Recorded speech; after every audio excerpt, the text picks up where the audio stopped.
Whyte is a legitimate threat in this fight.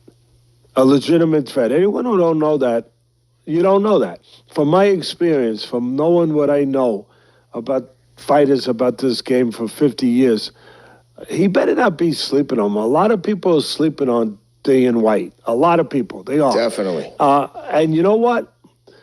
The one person that better not be is Fury. He better not be, and his people around him better not be letting him sleep on this guy, because if he does, he might wake up to a nightmare. And those are the words of Teddy Atlas as he gives his counterpunch prediction on Dillian Whyte versus Tyson Fury. And it was one of the most profound things that I've heard yet concerning Dillian Whyte. And a lot of people ask me, like, well, why do you think Dillian Whyte could possibly upset Tyson Fury? Well, anything's possible, especially when you have two punches in there, especially in the heavyweight division, especially when one punch can change the whole fight. Okay, so let's not forget that. If you don't know, now you know.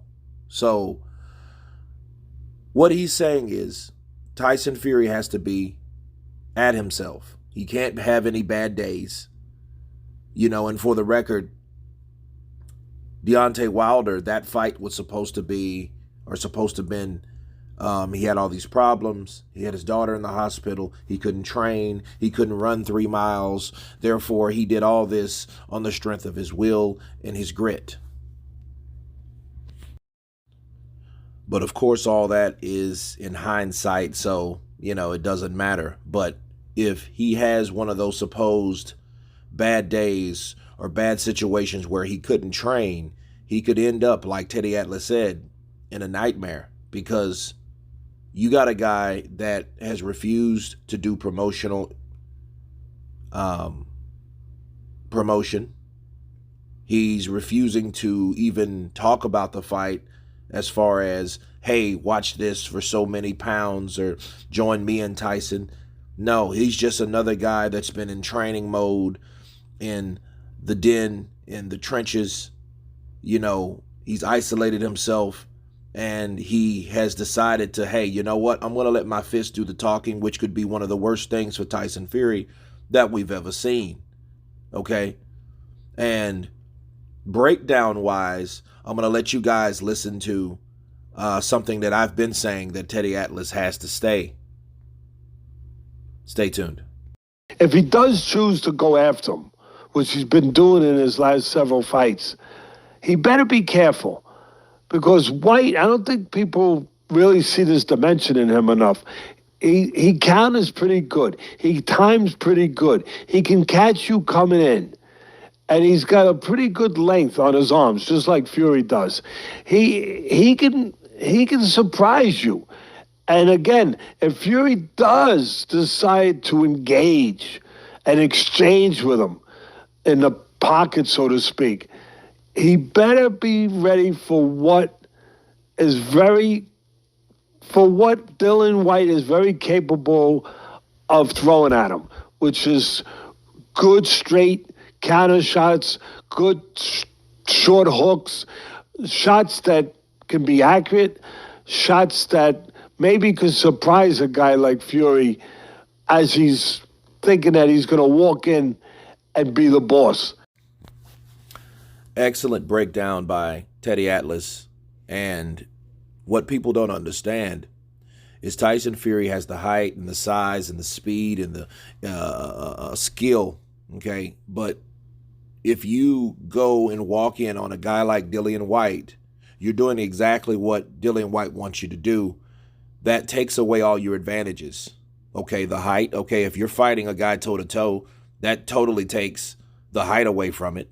The reach. Okay, again, if you're that close to a fighter, you're giving him just as much opportunity as you're having. So the reach is gone. Okay, you want to talk about skill. Okay, well, how good can a fighter or two fighters fight toe-to-toe? Who really has the best punching power? Who really has the best combinations? Who can really punch the hardest?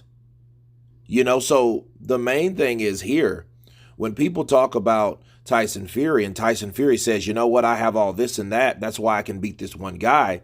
You have to consider the fact that if he's trying to go toe-to-toe, he's throwing all that out of the window for the sake of machismo or being macho, okay? And that's not smart, and that's not boxing.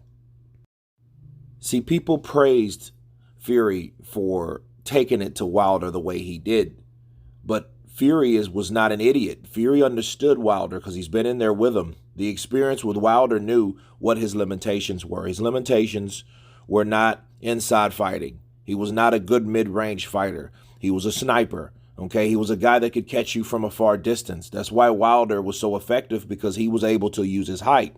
But if you get in on the inside, that height didn't matter. But the irony of that is, if Tyson Fury tries to fight Dillian Whyte on the inside, none of those attributes will matter, okay? Is he better at doing it? Sure he is. He's better than Wilder, but everyone's better at Wilder with doing that, because Wilder is not an inside fighter. He's a long-range fighter, okay? It's almost like with track. He's not a short-distance runner, okay? He's a long-distance runner, okay? He gets you in a longer distance, all right? So him thinking and him saying and him trying to make people believe that he's going to go in and attack Dillian Whyte and make him back up is, or could be, people, recipe for disaster. Okay, so if he does get caught with something and get hurt and get dropped, okay, then he'll know, I can't do that shit like I claim I can do. Okay, I'm not Muhammad Ali. I'm not going to call the round or claim the round and whatever. That doesn't work anyway. So the magnificent thing about this fight is, if Tyson Fury goes in there and says what he says he's going to do and pays a price for it, and he doesn't get knocked out, see and look for Tyson Fury to make adjustments. And if he can do that, he would and should be considered one of the best fighters in the world, because he's tried something and it didn't work, and he's able to change adjustments and switch up during the fight and is still able to prevail and win the fight, okay? But like Teddy Atlas says, this is a very dangerous fight. This is a real fight. This is why this fight matters. This is the second defense of Tyson Fury's title, which he's rarely done ever in his life. So it's a lot of things that will be answered on the 23rd of April. But anyway, you guys tell me what you think of Teddy Atlas's breakdown. Of course, please subscribe. And you guys been Counterpunch. Peace.